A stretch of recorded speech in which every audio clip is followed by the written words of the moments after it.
হাওড়ায় তৃণমূল নেতার বাড়ি, বিরাট বিরাট ঘর এবং অন্দরসজ্জা, রাজকীয়। কোথা থেকে এলো এই কোটি কোটি টাকার আসবাবপত্র?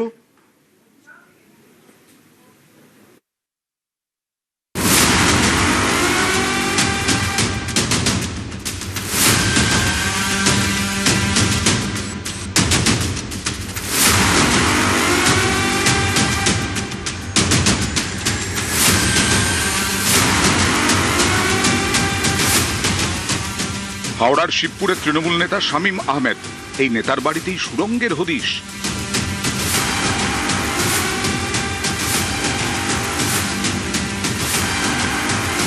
শিবপুরের চড়া বস্তিতে শামীম আহমেদের 3 তলা বাড়ি।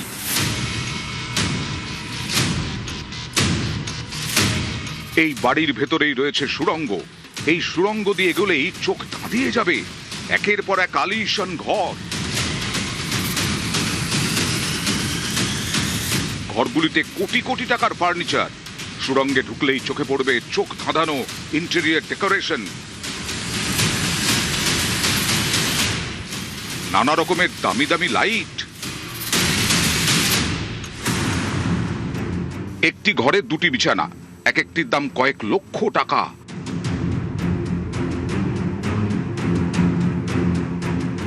রাজকীয় ড্রেসিং টেবিল,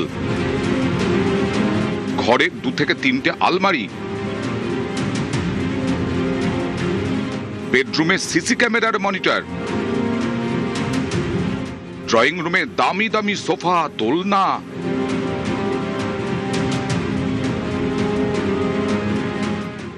ঘরের মধ্যে ট্রফি রাখার সেকশন।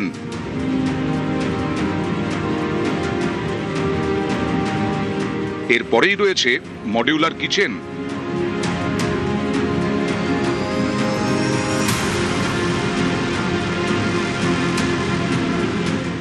রান্নাঘর ঘেঁষা ডাইনিং স্পেস,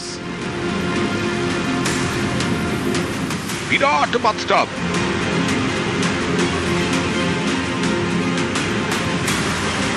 কিন্তু এই সুড়ঙ্গের হদিশ মিলল কিভাবে? রাজ্যে ভোটের ফল প্রকাশ হয় 4 মে। গত 7 মে হাওড়ার শিবপুরের চড়া বস্তিতে বোমাবাজি হয়।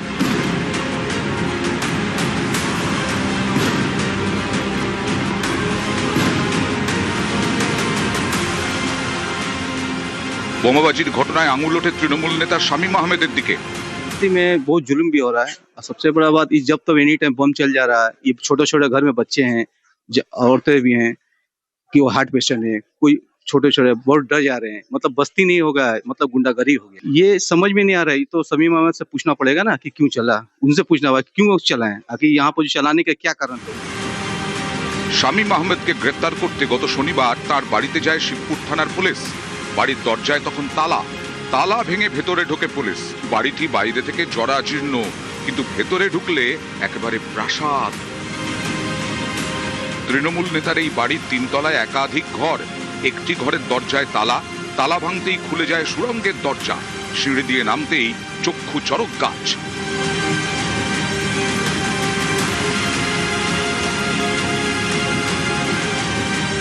বাড়িতে গিয়ে শামীমের খোঁজ মেলেনি, কিন্তু সুড়ঙ্গের হদিশ পেয়েছে পুলিশ।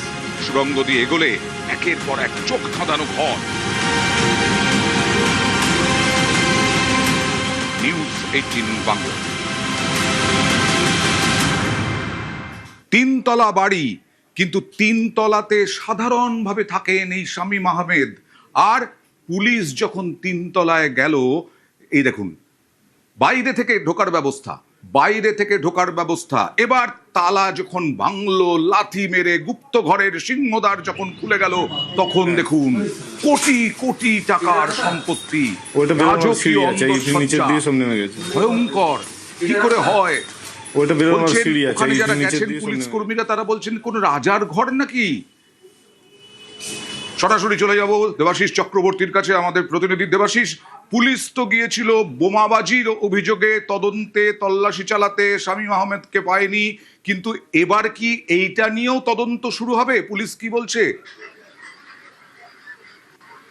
দেখো, সাধারণ মানুষ কিন্তু বলছে এটা নিয়ে তদন্ত হোক।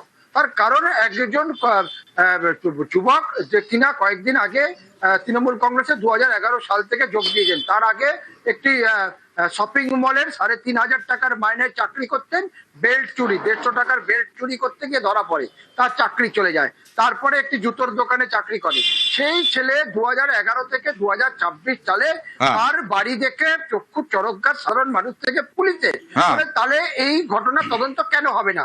কিভাবে এই টাকা এলো তার জন্য কিন্তু বলে দিয়েছে সাধারণ মানুষই। তার কারণ সেই এলাকায় প্রমোটিং থেকে শুরু করে তোলাবাজি সবকিছুই করতো এই শামীম আহমেদ ওরফে বড়ে। তার একমাত্র হাত কোথায়? রাজনৈতিক হাত। তার স্ত্রী হচ্ছে কাউন্সিলর, আর মধ্য হাওড়ার বিধায়ক প্রাক্তন মন্ত্রী, তার ছত্রছায়ায় থাকতো এই শামীম আহমেদ। একদম। আমরা কথা বলেছিলাম অরূপ রায়ের সঙ্গে। অরূপ রায় কি বললেন দেখি।